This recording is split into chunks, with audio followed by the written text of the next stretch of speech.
नमस्कार दोस्तों। आज हम लोग जो है रूमेटिक हार्ट डिजीज के बारे में बात करते हैं। तो ये जो रूमेटिक हार्ट डिजीज होती है ये लो सोशियो इकोनॉमिक स्टेटस के लोगों में होती है, जो माल नरिश्ड होते हैं उन लोगों में होती है। और इसका जो मूल कारण होता है, इसमें एक प्रकार की बैक्टीरिया होती है, कीटाणु होती है, जिसको हम लोग बीटा स्ट्रेप्टोकोकस हेमोलाइटिकस बोलते हैं।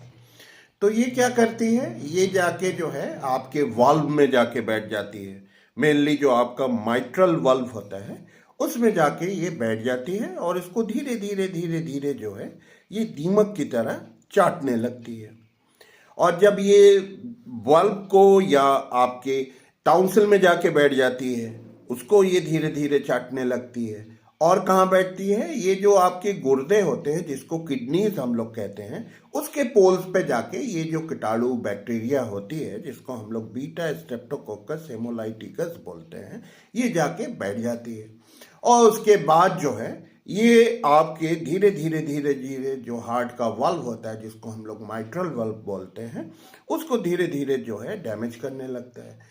तो उसमें क्या हो सकता है, उसमें दो तरह की चीजें होती हैं। या तो वाल्व में सिकुड़न आ जाती है, स्टेनोज हो जाता है वाल्व, या जो है आपका वाल्व जो है वो जब धीरे धीरे चाटने लगता है, जो उसका जो छिद्र है वो बड़ा हो जाता है। तो उसमें क्या होता है, माइट्रल रिगर्जिटेशन भी होता है और माइट्रल स्टेनोसिस भी हो जाती है।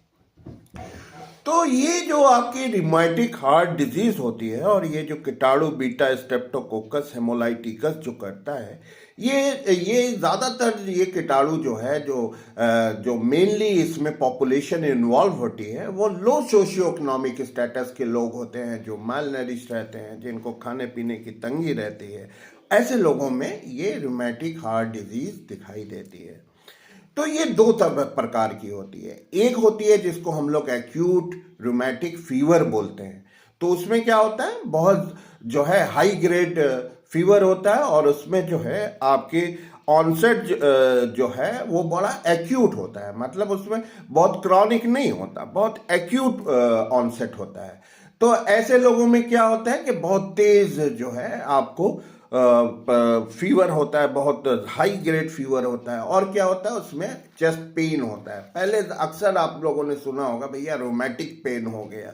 तो रोमैटिक पेन जो है ये आपके जो है केवल मात्र हार्ट में नहीं होता, इससे आपके रूमाटाइड अर्थराइटिस वगैरह ये सारी चीज़ें भी होती है। तो इसमें जो मेन आपको मैं बताना चाह रहा हूँ कि ये जो एक्यूट ऑनसेट का होता है, जिसको हम लोग एक्यूट रूमेटिक फीवर कहते हैं, तो इसकी अगर हम लोग इन्वेस्टिगेशन ऑफ चॉइस पूछें तो इसमें हम लोग ईको की मदद से इसकी डायग्नोसिस होती है, क्योंकि ईको से ही हम लोग वाल्व वगैरह जो है प्रॉपर्ली देखते हैं।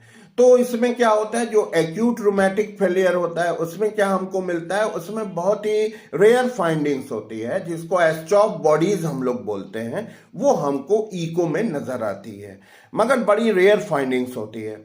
और उसमें क्या होता है, यूजुअली इसकी जो डायग्नोसिस हम लोग करते हैं उसमें ब्लड कल्चर वगैरह से कीटाणु को देखा जाता है। फिर उसकी जो कल्चर रिपोर्ट जो है आप जानते हैं 72 आवर्स में आती है। तो फिर जो कल्चर रिपोर्ट में बीटा स्ट्रेप्टोकोकस हेमोलाइटिकस की स्ट्रेन का पता लगता है, तो फिर उसी हिसाब से हम लोग एंटीबायोटिक्स वगैरह उसमें डिसाइड करते हैं। तो इसमें जो कॉमनली जो एंटीबायोटिक्स हम लोग डिसाइड करते हैं, वो जो एंटीबायोटिक्स होती है वो पेनिसिलिन होती है। तो इसमें एडल्ट में 12 लाख इंटरनेशनल यूनिट की हम लोग इसको देते हैं 21 डेज के इंटरवल पे।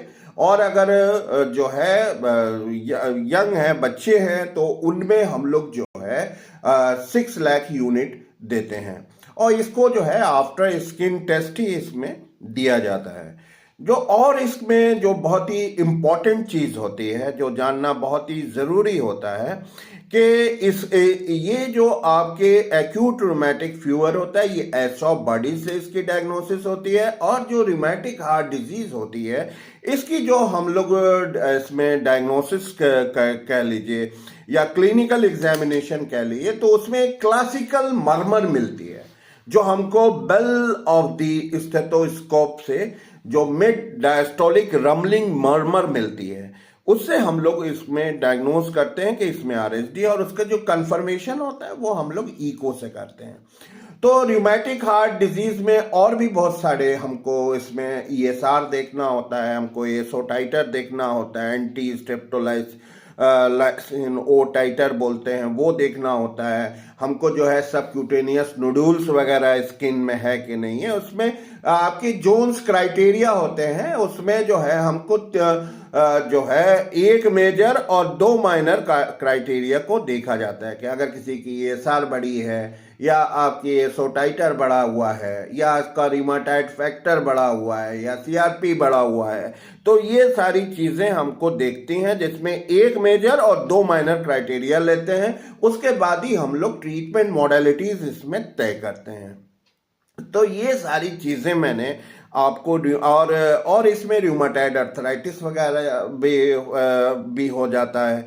जो आपके बोन का जब इन्वॉल्वमेंट होता है तो उसमें रूमेटॉइड अर्थराइटिस हो जाती है। उसमें एक चीज बहुत कॉमन होती है, स्वान फिंगर, आपकी जो है बोगले की तरह आपकी उंगलियां टेढ़ी हो जाती हैं, तो उसको हम लोग स्वान फिंगर कहते हैं। तो रूमेटॉइड अर्थराइटिस किसी दिन हम लोग अलग से, उसमें बड़ा टॉपिक है, उसमें बहुत सारे उसमें एंटी कैंसर ड्रग्स वगैरह भी यूज़ होती है, आपके जो है एंटी मलेरियल ड्रग्स क्लोरोक्विन वगैरह भी उसमें दी जाती है। तो उसके बारे में हम लोग डिटेल में बात करेंगे।